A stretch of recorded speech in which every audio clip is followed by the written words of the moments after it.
A paraxá de hoje é Parashat Toldot. Toldot quer dizer gerações, descendência, genealogia, que trata da descendência de Yitzhak. Lembrando que no vídeo anterior, da paraxá anterior, relatamos aqui o encontro entre Rivka e Yitzhak. Todos os fatos que antecederam esse encontro, a ida de Eliezer até a Mesopotâmia, a instalação do primeiro sinal de leitura de sinais, seja do universo, seja da natureza, seja de Deus, de anjo, do que for. Mas está lá, né, no vídeo Hayei Sará. E terminamos o vídeo relatando o encontro entre Rivka e Yitzhak. E essa paraxá começa com o nascimento, com a gravidez dos gêmeos, dos filhos, né? Então, foi uma gravidez dolorosa, porque havia um tumulto dentro da Rivka, e ela se queixava muito de dores. Então, ela foi reclamar com Deus, e Deus disse para ela: você está gerando dois povos que estarão em conflito constante, e que o maior servirá ao menor, e o menor subjugará o maior. E aí, de fato, nasceram gêmeos. Primeiro nasceu Esaú, considerado primogênito, e apesar de serem gêmeos, ele nasceu primeiro. E no tempo bíblico, o primogênito herdava não só a herança material, mas também o legado espiritual. Então, caberia a ele receber esse legado espiritual. O legado material é a maior parte, digamos assim, mas aqui nós vamos falar do legado da herança espiritual. E Yaakov nasceu depois, segurando, conta a Torá, segurando o calcanhar de Esav. Então ele veio nas pegadas, ele seguiu as pegadas de Esav, né? E ele recebeu esse nome, Yaakov, porque calcanhar é Akev. E, muito bem, eles eram diferentes fisicamente diferentes, com ocupações diferentes, atividades diferentes. Esav era caçador e Yaakov era Istam Yoshev-Alim, quer dizer, ele ficava próximo à casa, cuidava talvez dos rebanhos, talvez cuidasse do acampamento dos pais. E certa vez, Esav, retornando da caça, Yaakov estava preparando uma sopa de lentilhas, e Esav pediu um pouco da sopa, e Yaakov disse: eu te dou em troca do seu direito de primogenitura.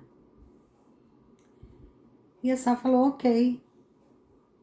Trocou e pegou a sopa. Então ele trocou o espiritual pelo material. Só que ele se esqueceu desse detalhe.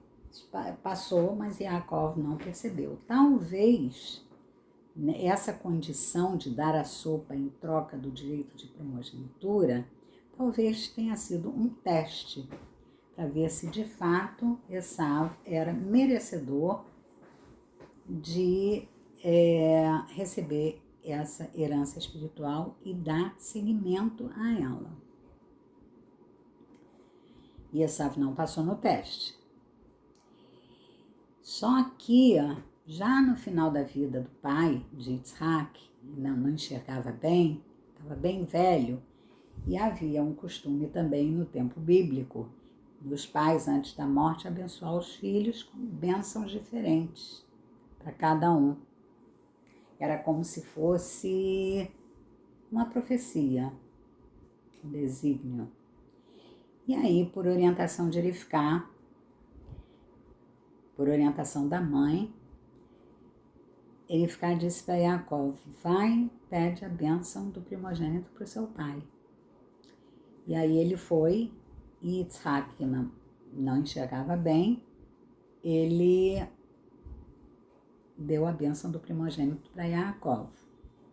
Quando Esav chegou, e ele tinha esquecido do detalhe que ele, por questões do corpo, ele abdicou das questões do espírito. E aí ele foi pedir a bênção do primogênito para Yitzhak. Yitzhak falou: eu já dei. E não podia desdar, era palavra, era definitivo.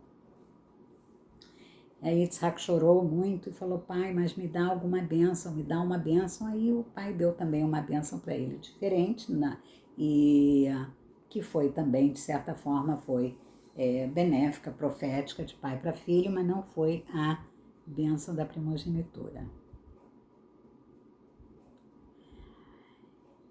Esse é o segundo relato, desde Bereshit, desde o início da Torá, é o segundo relato que fala de competição entre irmãos. Comparação e competição entre irmãos.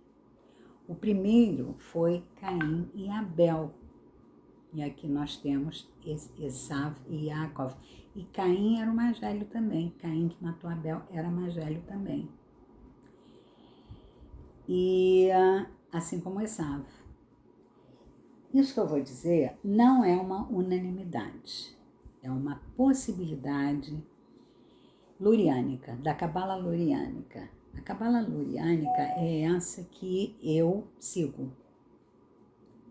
Né? Toda a teoria que a gente trabalha aqui nesse canal é inspirada na Cabala luriânica, que é uma Cabala teórica, filosófica.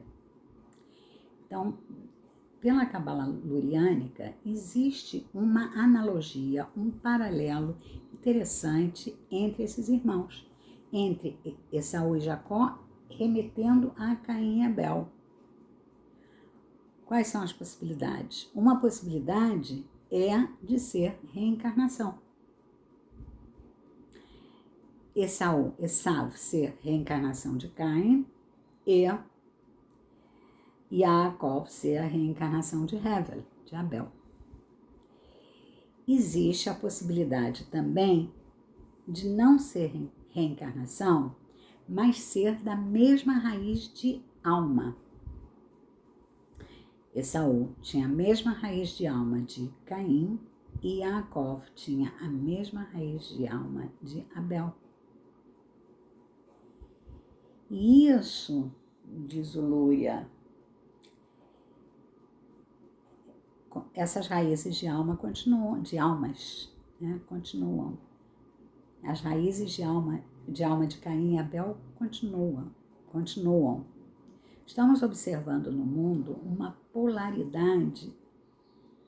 Não me lembro de ter assistido a polaridade que estamos assistindo agora.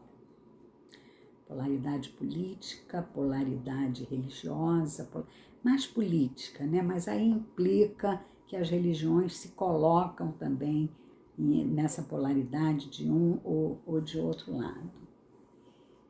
Então, eu acho que a vibração que está ocorrendo agora no mundo inteiro é uma vibração de Caim e Abel. É uma vibração das raízes de alma de Caim e Abel. E aí, como se posicionar? Porque tomar uma posição é fortalecer essa posição. Então, eu deixo aqui, né, esse comentário, traçando esse paralelo, essa analogia entre Caim e Abel, Esaú e Jacó, e a polaridade atual que está acontecendo não só no Brasil, mas no mundo inteiro. E qual é o nosso papel nisso? O O mundo está precisando de tikkun, está precisando de um conserto. Nós temos o nosso tikkun pessoal, mas nós temos também uma missão de cumprir um tikkun coletivo que se chama Tikkun Olam, o conserto do mundo. Então é importante buscar um posicionamento correto.